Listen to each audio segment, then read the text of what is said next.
Ramzan Islamic ক্যালেন্ডারের ৯তম মাস এবং মুসলমানদের জন্য একটি খুব বিশেষ মাস। রমজান মাসে মুসলমানরা প্রতিদিন ফজর থেকে মাগরিব পর্যন্ত রোজা রাখে। রোজা মানে দিনের বেলা খাবার এবং পানীয় থেকে বিরত থাকা। সাহারি হল ভোরের আহার, রোজা শুরুর আগে খাওয়া হয়। এটি শরীরকে শক্তি দেয় এবং উপবাসের জন্য প্রস্তুত করে। ইফতার হল সূর্যাস্তের সময় রোজা ভাঙার জন্য।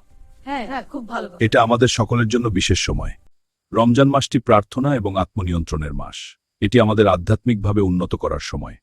এই নিন ভাই, রমজানে জাকাত ও সাদাকা খুব গুরুত্বপূর্ণ। এটা গরিবদের সাহায্য করায়। আল্লাহ আমাদের একে অনেক বড় করেন। তারাবি হল